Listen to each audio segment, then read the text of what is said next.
इसमें अच्छे खासे लगाऊंगी, इसमें अच्छी ऐसे ना इसकी हवा इनको पास करना।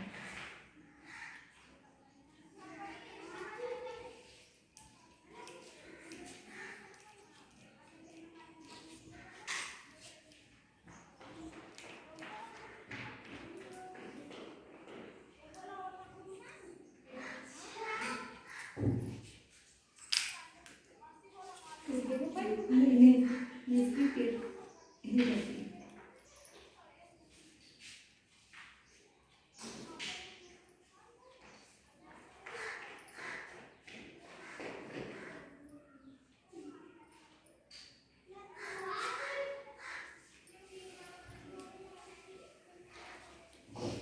एक हवा बनी, हाँ उसका वो करना है, उसे नीचे नीचे बनाना है इसको, नीचे जैसे हम इसको भी काट देते हैं, देखने से काट देते हैं तो बड़ा कर देते हैं।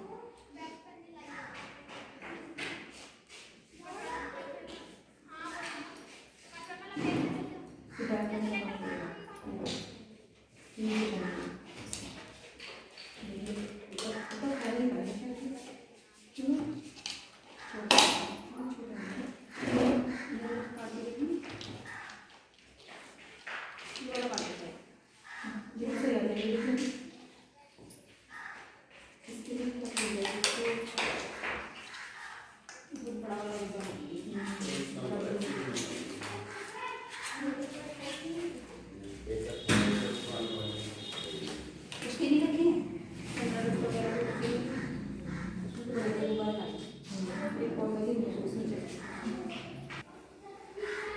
नमस्कार, मेरा नाम हिमानी है। मैं सहायक अध्यापक हूँ कंपोजिट विद्यालय छजूपुरा में।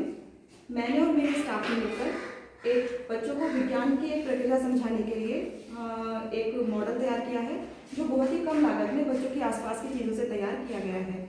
और इसमें हम बच्चों को हमारे जीवन की बहुत ही महत्वपूर्ण प्रक्रिया समझाने की प्रयास हमने किया है। अब इसमें हम बच्चों को क्या समझाते हैं, इसमें हमने पहले तो मैं बता दूँ, ये हमने बच्चों को श्वसन तंत्र, हम सांस कैसे लेते हैं, कैसे हवा अंदर जाती है, क्या उसका कार्य है, ये सब समझाने के लिए हमने उनको एक मॉडल तैयार किया है। अब हम इसमें जब बच्चों को समझा रहे होते हैं तो हम ये दिखाते बताते हैं बच्चों को कि जब बेटा आप सांस लेते हो, जब आप अपनी नाक से सांस लेते हो, तो आप जब हवा अंदर लेते हो तो हवा के साथ साथ धूल और मिट्टी के कण भी आपके अंदर जा रहे होते हैं। तो लेकिन हमारे ईश्वर ने हमारे हर चीज़ के लिए एक सुरक्षा प्रदान की है। तो उसके लिए क्या होता है, जब आप सांस अंदर ले रहे हैं तो हमारे नाक में बाल होते हैं जिन्हें नॉस्ट्रल्स बोलते हैं। तो वो धूल और मिट्टी के कण उन नॉस्ट्रल्स में अटक जाते हैं और मिट्टी के कण वहीं अटक जाते हैं, और जो साफ हवा है वो हमारे शरीर में प्रवेश करना शुरू करती है। जब वो हमारे शरीर में प्रवेश करती है तो ये हमारा गला है, और हमारे गले में ये एक हवा का पाइप होता है।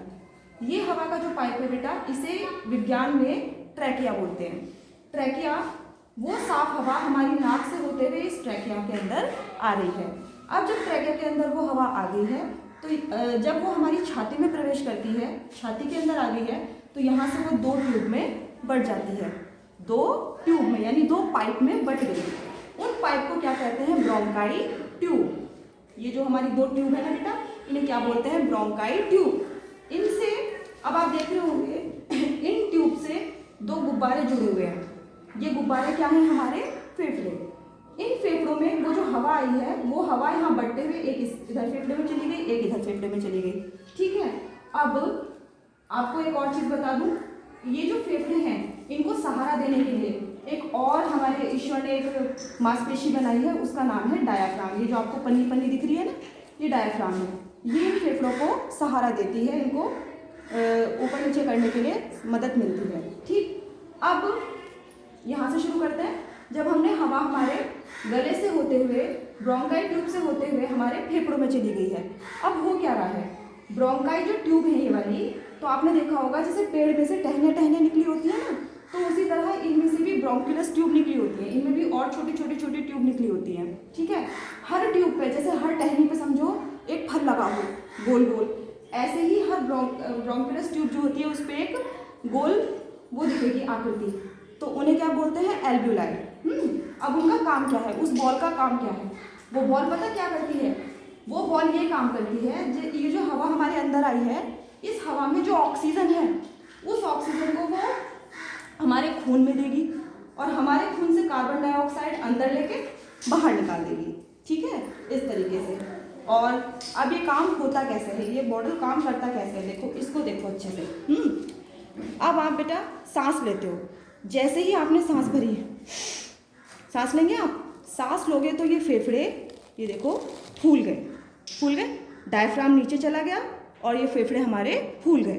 ठीक, अब आप सांस छोड़ोगे, जैसे ही आप सांस छोड़ोगे तो डायफ्राम ये ऊपर आ गया और हमारे फेफड़े पिचक गए यानी सिकुड़ गए।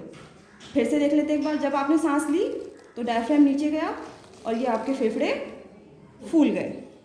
अब आपने सांस छोड़ी तो डायफ्राम ऊपर गया और फेफड़े पिचक गए। इस तरह से हमारी सांस लेने की प्रक्रिया होती है और जिस वजह से हम जीवित हैं। धन्यवाद।